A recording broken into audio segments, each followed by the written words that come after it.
केरल हो या गुवाहाटी, अपना देश अपनी माटी।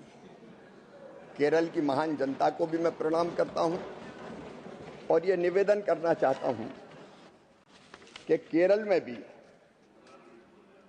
जो नुकसान हुआ है उसकी भरपाई जो निर्धारित मापदंड है उसके हिसाब से केंद्र सरकार ने लगातार करने की कोशिश की है। अभी 24-25 में ही माननीय सभापति महोदय 153 करोड़ 20 लाख रुपए की राशि एसडीआरएफ के तहत केरल की सरकार को दी गई है। माननीय सदस्य अवगत होंगे कि हम पहले एसडीआरएफ की राशि, जिसमें 75% हिस्सा केंद्र का होता है, 20% हिस्सा राज्य का होता है। राज्यों को पहले से इसलिए देते हैं ताकि कोई प्राकृतिक आपदा आए तो तात्कालिक रूप से राज्यों की मदद की जा सके। इसके बाद अगर बड़ी कोई प्राकृतिक आपदा होती है तो माननीय सभापति महोदय एनडीआरएफ के तहत भी राज्य सरकार अपना प्रतिवेदन भेजता है, केंद्र की टीम भी दौरा करती है और जो नुकसान होता है उसके अनुपात में यहां से एचएम की अध्यक्षता में एक कमेटी अलग से राशि भी उस राज्य को प्रदान करती है। एनडीआरएफ के तहत भी माननीय सभापति महोदय इसमें 2025 में 36 करोड़ 32 लाख रुपए की राशि केरल को रिलीज की गई है।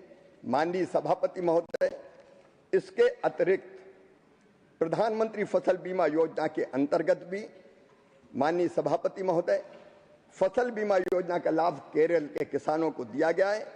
76 करोड़ 2 लाख रुपए के बीमा प्रीमियम के अगेंस्ट 741 करोड़ 9 लाख रुपए की राशि फसल बीमा योजना की भी किसान के खाते में गई है। माननीय सदस्य अगर व्यक्तिगत रूप से भी चर्चा करना चाहे तो वहां के किसानों के कष्ट के बारे में बताए।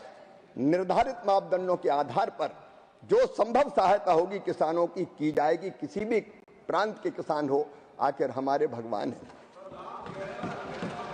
श्रीमान कनाड फुर्गा यस्ता। धन्यवाद सभापति महोदय। मैं आपके माध्यम से माननीय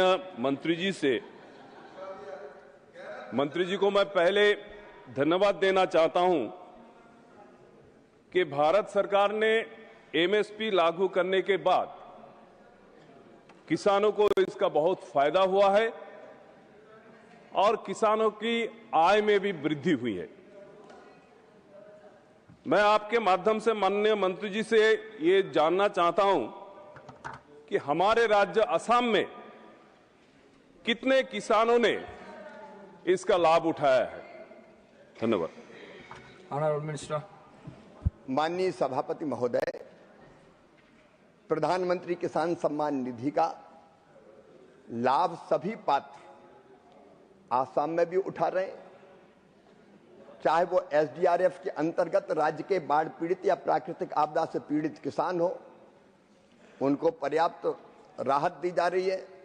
एनडीआरएफ के अंतर्गत हमने ऐसे नुकसान भी सम्मिलित किए हैं, भगवान ना करे अगर कभी किसी इंसान की मृत्यु हो जाए तो 4 लाख रुपए की राशि, अगर किसी गाय भैंस जैसे दुधारू पशु की मृत्यु हो जाए तो 36,000 रुपए, बकरा बकरी की मृत्यु हो जाए तो 4,000 रुपया और मुर्गा मुर्गी भी अगर किसी के मर जाए तो 100 रुपया उसके भी देने का काम करते हैं। तो राज्य सरकार जो आकलन करता है उस आकलन के हिसाब से किसानों को सरकार के राज्य सरकार के माध्यम से राहत की राशि देने का काम किया जाता है। मकान अगर टूटते हैं तो मकान टूटने के लिए भी अभी इसी प्राकृतिक आपदाओं में, चाहे वो पंजाब हो, चाहे वो उत्तराखंड हो, चाहे वो हिमाचल या जम्मू कश्मीर हो, और वैसे आसाम प्रधानमंत्री आवास योजना के अंतर्गत राशि देने का काम किया है। आसाम के किसानों के साथ भी हमारी सरकार खड़ी है। Question number 138 Shri Dhananjay Bhimrao Mahadik. Sir, question number 138। Honourable minister Shri Chirag Paswan जी।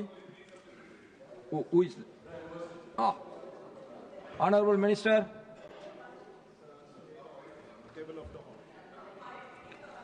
First supplementary Shri Dhananjay Bhimrao Mahadik. धन्यवाद सभापति जी। सभापति जी, कोविड कोरोना के समय में लॉकडाउन लगा था, देश के सभी उद्योग बंद हो चुके थे, नागरिकों का उद्योग कर्मियों को भारी नुकसान हुआ था। इन उद्योग कर्मियों को ऊर्जित अवस्था लाने के लिए और नए उद्योग निर्माण हेतु देश के यशस्वी प्रधानमंत्री आदरणीय मोदी जी ने आत्मनिर्भर भारत योजना की घोषणा की थी। इसी के चलते सर PMFME प्रधानमंत्री formalisation of micro food processing enterprises योजना जाहिर की गई थी, जिसमें 10,000 करोड़ रुपए घोषित किए गए थे। वैसे मंत्री जी ने बहुत विस्तार से जवाब दिया है। देश में अब तक 4,306 करोड़ रुपए इस योजना के तहत डिस्ट्रीब्यूट हो चुके हैं। हमारे महाराष्ट्र में 26,172 एंटरप्राइजेस को 646 करोड़ अब तक दिए जा चुके हैं।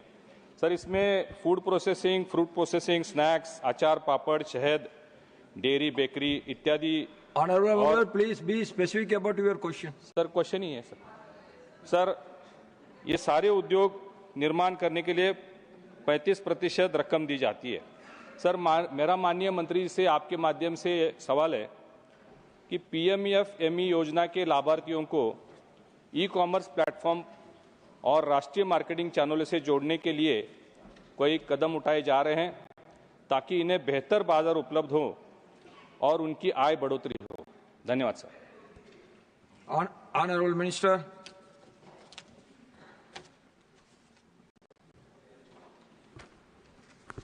थैंक यू चेयरमैन साहब। सर, जैसे कि अभी एग्रीकल्चर मिनिस्टर उत्तर दे रहे थे, सर हमारी मिनिस्ट्री भी इनका छोटा भाई ही है। तो बिल्कुल उन्होंने ठीक कहा। हमारे देश के प्रधानमंत्री, उनकी हमेशा कोशिश यही रही वोकल फॉर लोकल। जैसे आपने बताया, ये प्रधानमंत्री formalisation of micro food enterprises, ये बहुत ही हमारे छोटे उद्यमी, छोटे किसान और हमारी वुमेन, गांव की औरतें, लेडीज के लिए ये स्कीम है।